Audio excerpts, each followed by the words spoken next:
Y de nuevo con ustedes aquí en Control y Pensini por Globovisión. Estamos con Carlos Larrazábal, primer vicepresidente de Fede Cámaras, y dejamos el tema del bachaqueo al aire porque vemos que día a día como que se va institucionalizando en Venezuela, y claro, ¿cómo no lo va a hacer si es un negocio redondo para muchas personas que viven de eso? Vemos, por ejemplo, señoras que están en las colas de las 3 de la mañana, a veces no llegan al producto, que están esperándolo con cédulas y todo, porque llegan dos señoras con 40 cédulas, son protegidas y entran y, como dicen, paren las colas.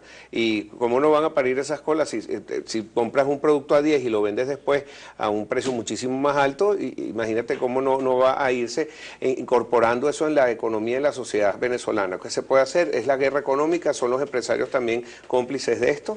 Pero primero que la audiencia tiene que entender, hay que entender que el fenómeno del bachaqueo que se llama aquí en Venezuela no está pasando en ninguna otra parte del planeta.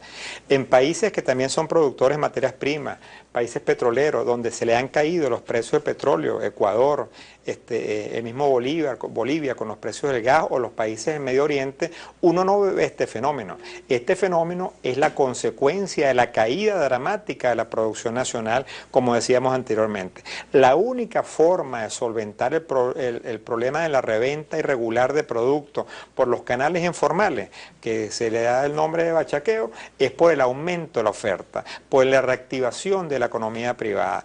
Cuando una persona va a un sitio y no consigue el producto, eso crea todos los incentivos negativos que puede tener una sociedad para que salga el más vivo a tratarlo de hacer. Y ahí aplica el dicho que se dice siempre en economía, que lo más caro es lo que no hay. Y esa es una máxima de economía que se ha demostrado en la historia de la humanidad. Lo más caro es lo que no hay. Cuando hay pocos productos y muchos demandantes, el precio sube.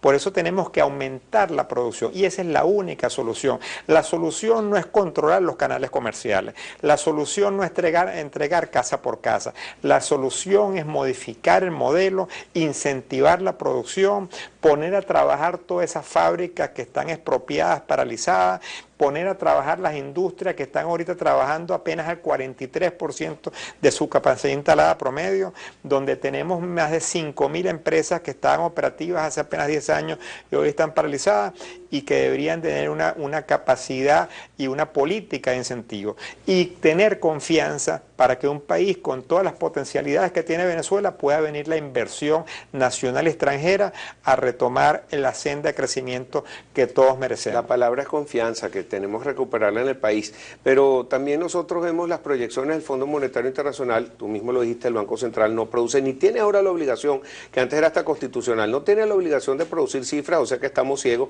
pero el Fondo Monetario sí nos las dijo, nos dice que este año por lo menos la inflación va a ser del 500%, el año que viene va a ser de 1.600%, son cifras que son de hiperinflación, donde las pongas. El otro día también The Economist nos comparó con Zimbabue con una gráfica que asusta, porque estamos igual subiendo, pero exponencialmente. Entonces, ¿cómo vamos nosotros a poder sobrevivir a esa inflación?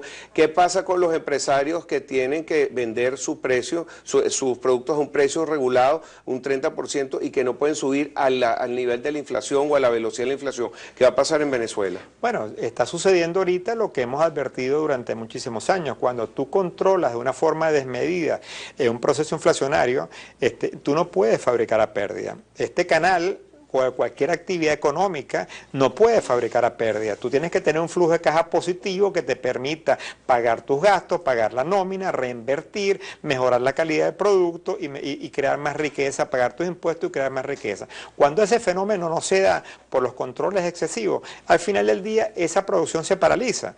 Y eso pasa desde un señor que venda perro calientes en la Francisco Miranda hasta una gran empresa. Eso es una realidad económica que el gobierno no termina de entender.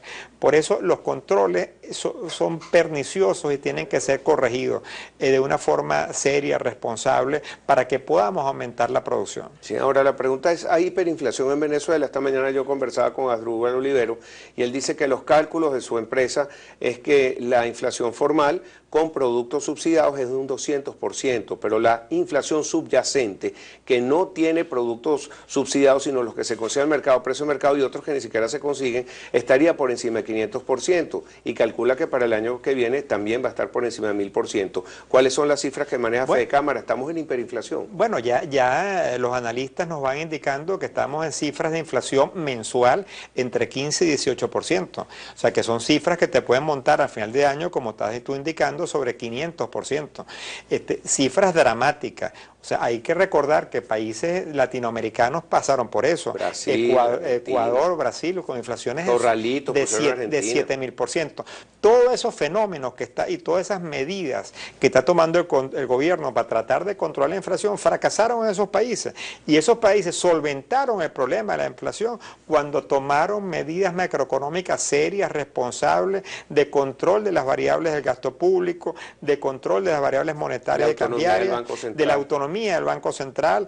Eso como sucedió en Brasil. En Brasil en 2 años pasaron de 7000% a 6% de inflación. Lo mismo vimos en Ecuador, lo mismo vimos en Bolivia, que es un país del ALBA, Ecuador es un país del ALBA, Nicaragua es un país del agua, y esos países no tienen la inflación que tenemos nosotros. ¿Cuál es la diferencia? O sea, que el gobierno no se ve ni siquiera en los países aliados para que tome los correctivos y permita que salir de esta crisis. El peor impuesto que puede tener una sociedad es la inflación, porque el dinero que tenemos en el bolsillo todos los días, al segundo no te vale lo mismo.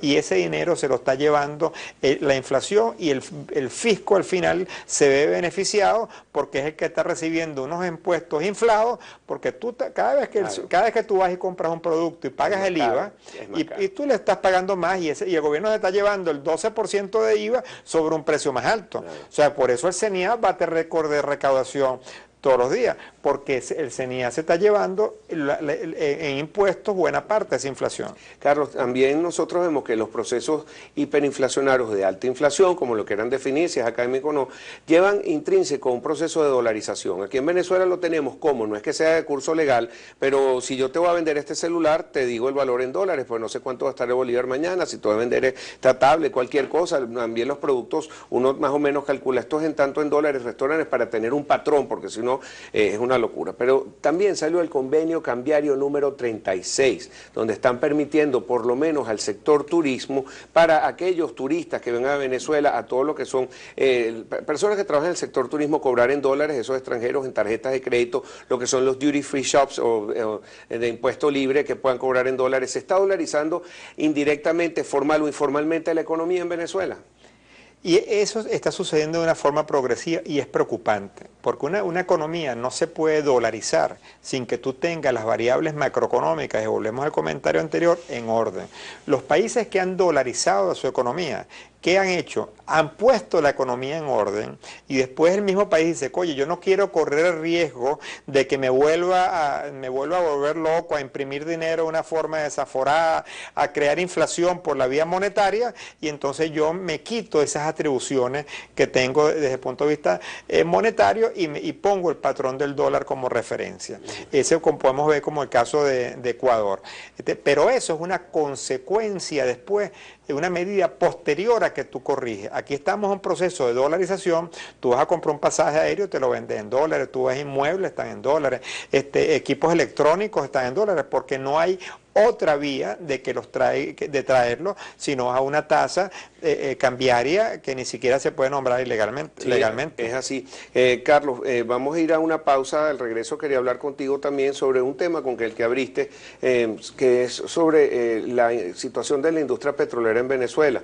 ¿Qué es lo que está pasando? Tenemos entendido que algunas de las plantas están paradas, que no se han recuperado, que el tema de la electricidad, no sabemos cuál es la situación, pero tú manejas niveles de producción de crudo en Venezuela y bueno, me acabas de decir que ha bajado y que va a pasar entonces si además nos bajan los ingresos con la situación de crisis que tenemos. Carlos Larrazábal, primer vicepresidente de Fedecámara, aquí en Con Todo y Pensini, Globovisión.